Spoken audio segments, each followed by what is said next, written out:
Guys, मेरा नाम प्रवीण कुमार प्रजापति है। आज का जो हमारा टॉपिक है वह कूलाम का नियम है। इससे पहले हम आपसे एक रिक्वेस्ट कर लेते हैं कि अगर वीडियो अच्छी लगे तो लाइक करिए, चैनल को सब्सक्राइब करिएगा और बेल आइकन को प्रेस कर लीजिए ताकि उससे आने वाली हमारे हर एक वीडियो का नोटिफिकेशन आप तक पहुंच सके। चलो ठीक है, चलते हैं तो देखते हैं हमारा टॉपिक क्या है। कूलाम का नियम। कूलाम चाचा क्या कहते हैं, इन्होंने दो बिंदु आवेश लिया था। एक बिंदु आवेश यह है और दूसरा यह हमारा है। इन्होंने r दूरी पे पहले बिंदु आवेश से r दूरी पर एक बिंदु आवेश q2 लिया था। ठीक है, तो इनका जो नियम है, कूलाम का नियम क्या कहता है, हम इस चित्र की मदद से सीखते हैं। ठीक है, कूलाम का नियम यही कहता है कि किन्हीं दो बिंदु आवेश, ये हमारे दो बिंदु आवेश है, किन्हीं दो बिंदु आवेशों के मध्य लगने वाला, इनके मध्य यहाँ पे जो लगने वाला बल है F होगा। ठीक है, वह आकर्षण बल और प्रतिकर्षण बल दोनों हो सकता है। इनके मध्य लगने वाला आकर्षण एवं प्रतिकर्षण बल, ठीक है, प्रतिकर्षण बल दोनों आवेशों के परिणामों के गुणनफल के अनुक्रमानुपाती तथा इनके बीच की दूरी जो है वर्ग के व्युत्क्रमानुपाती होता है। ठीक है, चलो ठीक है, लिख के देख लेते हैं। तो हमने कूलाम का नियम लिख लिया। कूलाम का नियम क्या है, किन्हीं दो बिंदु आवेशों के मध्य, ये हमारा बिंदु आवेश है, मध्य लगने वाला बल, यानी हमारा बल कैसा होगा, आकर्षण बल हो सकता है और प्रतिकर्षण बल भी हो सकता है। ठीक है, लगने वाला बल दोनों आवेशों के परिणामों के गुणनफल के अनुक्रमानुपाती कैसा होगा, अनुक्रमानुपाती होगा तथा इनकी बीच की जो दूरी है उसके वर्ग के व्युत्क्रमानुपाती होता है। ठीक है, कैसा होता है, व्युत्क्रमानुपाती होता है। अब उसके आगे हम माना करके लिख लेते हैं। माना जो अभी हमने वही बोला उसी को लिख लेते हैं। ठीक है, उसे लिख लेते हैं। तो माना करके हमने लिख लिया, एक बिंदु आवेश Q1 तथा दूसरा बिंदु आवेश Q2 जिसके बीच की दूरी कितनी है, r है, तब दोनों आवेशों के मध्य लगने वाला बल हमारा क्या होगा, यह ज्ञात करना है। ठीक है, तो एक बार हम कूलाम के नियम को फिर से रिवाइज करते हैं, क्या कहते हैं उसके हिसाब से फिर फार्मूले को डेरिवेट करते हैं। तो कूलाम के नियम से यही मिलता है कि किन्हीं दो बिंदु आवेशों के मध्य लगने वाला आकर्षण एवं प्रतिकर्षण बल यानी कि F। ठीक है, अब F हमारा हो गया। बल दोनों आवेशों के परिणामों के गुणनफल, यानी कि दोनों आवेशों के परिणामों के गुणनफल के अनुक्रमानुपाती है। कैसा है, अनुक्रमानुपाती है। ठीक है, ये अनुक्रमानुपाती का चिन्ह हो गया। ठीक, ये हमारा समीकरण नंबर 1 हो गया। यह पहला इनका कथन था।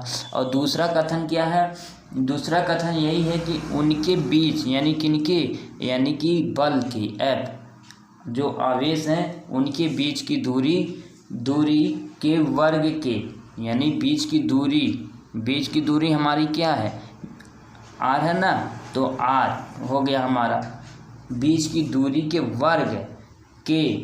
वर्ग हो गया। उसके बाद वर्ग, ये हम वर्ग कर देते हैं दूरी की वर्ग का व्युत्क्रमानुपाती होता है। व्युत्क्रमानुपाती होता है तो हाफ नीचे हो जाएगा, अगर हाफ हो जाएगा, और अनुक्रमानुपाती है, व्युत्क्रमानुपाती है तो उल्टा हो जाएगा। ठीक है, अनुक्रमानुपाती होगा तो ये ऊपर हो जाएगा और व्युत्क्रमान जब होगा तो उसका उल्टा हो जाएगा। यह हमारा दूसरे कथन का हो गया। और मान लेते हैं समीकरण नंबर 2। ठीक है, अब इससे हल कर देते हैं। समीकरण नंबर 1 और समीकरण नंबर 2 को समीकरण 1 व 2 से,